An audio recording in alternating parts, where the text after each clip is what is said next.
Assalamualaikum warahmatullahi wabarakatuh.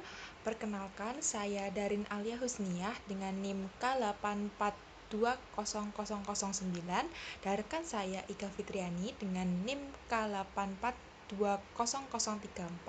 Di sini kami akan mempresentasikan terkait evaluasi pembelajaran bab pertama. Konsep dasar evaluasi pembelajaran, pengukuran, penilaian, dan evaluasi bersifat hierarki. Evaluasi didahului dengan penilaian atau assessment, sedangkan penilaian didahului dengan pengukuran. Pengukuran diartikan sebagai kegiatan membandingkan hasil pengamatan dengan kriteria. Penilaian merupakan kegiatan menafsirkan dan mendeskripsikan hasil pengukuran, sedangkan evaluasi merupakan penetapan nilai atau implikasi perilaku.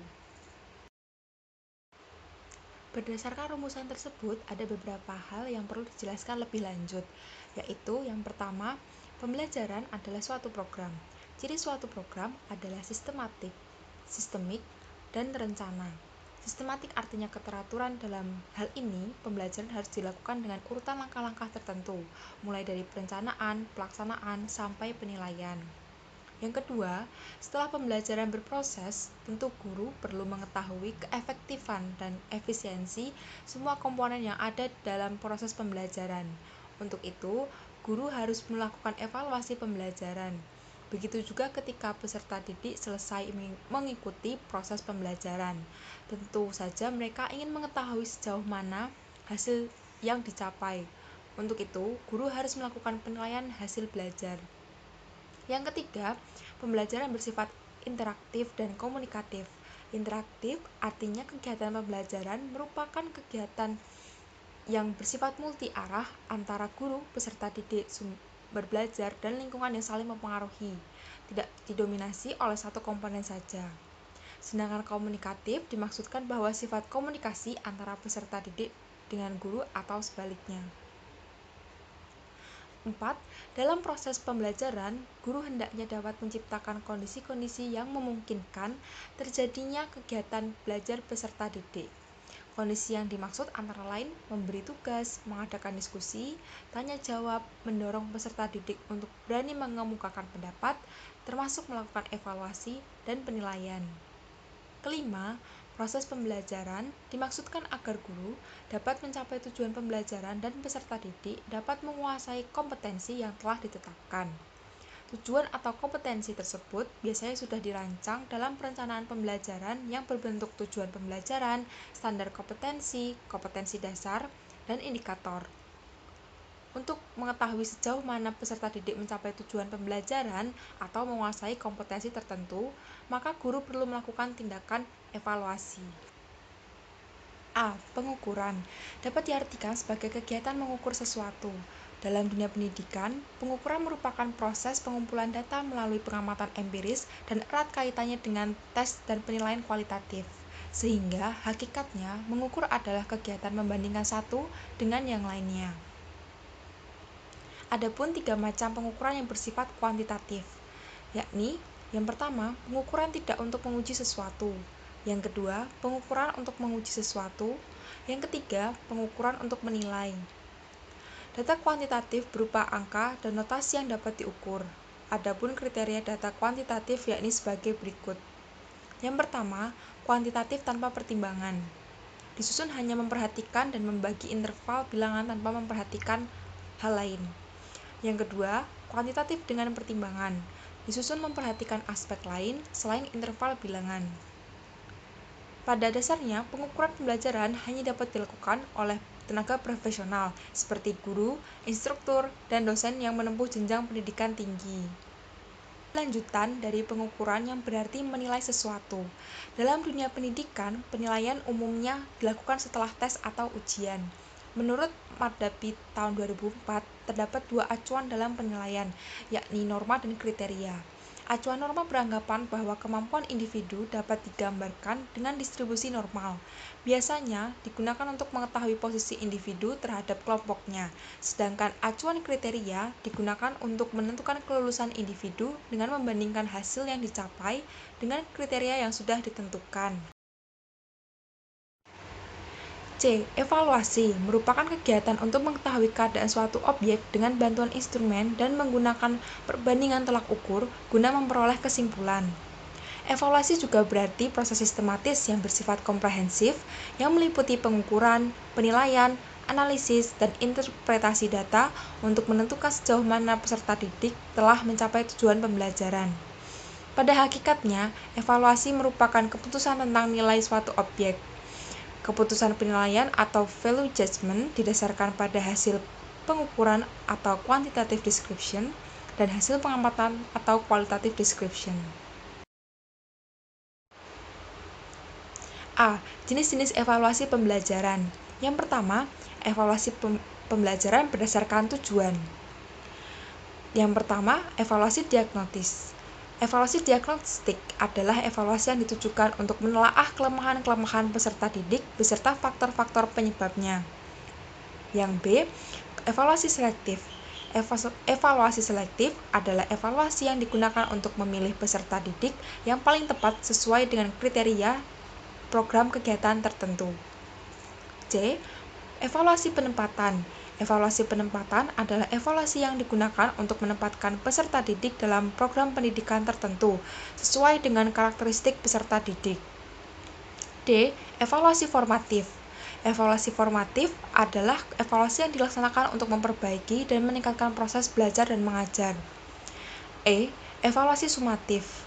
Evaluasi sumatif adalah evaluasi yang dilakukan untuk menentukan hasil dan kemajuan peserta didik.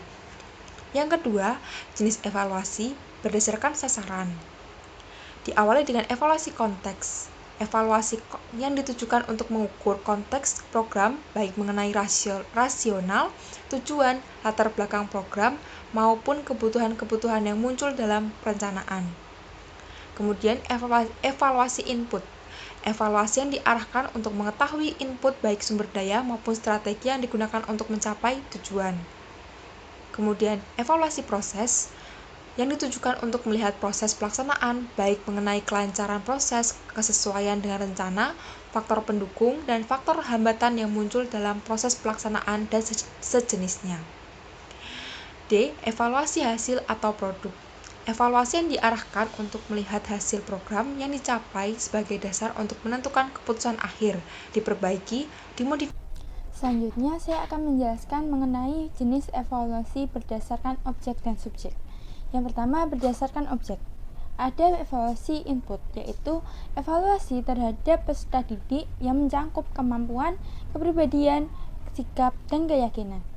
Yang kedua, ada evaluasi transformasi, yaitu evaluasi terhadap unsur-unsur transformasi dalam pembelajaran. Antara lain yaitu ada mengenai materi, media, metode, dan sebagainya. Yang ketiga ada evaluasi output, yaitu evaluasi terhadap individu yang mengacu pada ketercapaian hasil pembelajaran. Selanjutnya berdasarkan subjek. Yang pertama ada evaluasi internal, yaitu evaluasi yang dilakukan oleh orang dalam sekolah, yakni sebagai evaluator. Misalnya guru, kepala sekolah, dan sebagainya. Yang kedua ada evaluasi eksternal, yaitu evaluasi yang dilakukan oleh orang dari luar sekolah, contohnya seperti orang tua dan masyarakat. Selanjutnya mengenai fungsi evaluasi pembelajaran. Yang pertama, untuk mengetahui kemajuan belajar peserta didik, di mana evaluasi ini akan dilakukan secara berkala, sehingga kita dapat mengetahui peserta didik itu akan mengalami kemajuan atau bahkan kemunduran. Hal ini dapat dilihat dari hasil yang telah dicapai dari evaluasi pembelajaran. Yang kedua, memberikan dorongan belajar bagi peserta didik. Contohnya, bagi mereka yang memiliki prestasi belajar yang baik, melalui evaluasi pembelajaran yang telah dilakukan dan mereka akan mengetahui hasilnya, mereka akan terdorong motivasi untuk meningkatkan maupun mempertahankan prestasi yang telah dicapainya. Yang ketiga, sebagai laporan bagi orang tua peserta didik, di mana hasil penilaian kemajuan belajar yang biasanya akan berbentuk sebuah buku raport. Hal ini penting bagi orang tua peserta didik sebagai bahan informasi mengenai kemajuan belajar yang telah dilakukan anaknya. Selanjutnya, mengenai fungsi evaluasi bagi pendidik. Yang pertama, untuk memberikan landasan menilai hasil usaha yang telah dilakukan oleh peserta didik. Yang kedua, memberikan informasi yang sangat berguna untuk mengetahui posisi masing-masing peserta didik di tengah-tengah kelompoknya. Apakah mereka berada di atas, tengah, ataupun bawah? Selanjutnya, sebagai bahan yang penting untuk memilih dan kemudian menetapkan status dari peserta didik tersebut. Selanjutnya, sebagai pedoman untuk mencari dan menemukan jalan keluar bagi peserta didik yang memerlukannya. Dan yang terakhir, sebagai petunjuk tentang sudah sejauh manakah proses pengajaran yang telah dilakukan selama ini. Selain itu, juga ada fungsi evaluasi pembelajaran secara administratif. Yang pertama sebagai laporan, kedua bahan keterangan data, dan yang terakhir sebagai gambaran. Selanjutnya, mengenai prinsip-prinsip umum evaluasi pembelajaran. Menurut Novianti 2008, terdapat 6 prinsip dalam evaluasi pembelajaran. Yang pertama yaitu komprehensif. Kegiatan evaluasi pembelajaran itu hendaknya dilakukan secara menyeluruh, yakni dengan mencangkup seluruh aspek pribadi peserta didik, baik kognitif, aktif maupun psikomotorik. Yang kedua, mengacu kepada tujuan, yaitu pelaksananya evaluasi pembelajaran juga harus mengacu pada tujuan pembelajaran yang telah ditetapkan sebelumnya. Yang ketiga, objektif, yaitu kegiatan evaluasi pembelajaran harus dilakukan secara objektif. Artinya, apabila evaluasi dilaksanakan memang benar-benar sesuai dengan kenyataan yang ada. Yang keempat, yaitu kooperatif. Dalam melaksanakan evaluasi pembelajaran juga harus bekerja sama dengan semua pihak yang terlibat dalam kegiatan evaluasi. Selanjutnya adalah kontinu, yaitu evaluasi pembelajaran memang harus dilaksanakan secara terus-menerus dan berkelanjutan. Dan yang terakhir adalah praktis, ekonomis, dan mendidik, di mana evaluasi pembelajaran ini harus mudah dilakukan, rendah biaya, efisien waktu, tenaga, serta bisa mencapai tujuan secara optimal. Sekian pemaparan dari kami mengenai konsep dasar evaluasi pembelajaran. Memang seharusnya kita mengetahui konsep dasar evaluasi pembelajaran sebelum kita melakukan evaluasinya. Sekian dari kami, kurang lebihnya mohon maaf. Wassalamualaikum warahmatullahi wabarakatuh.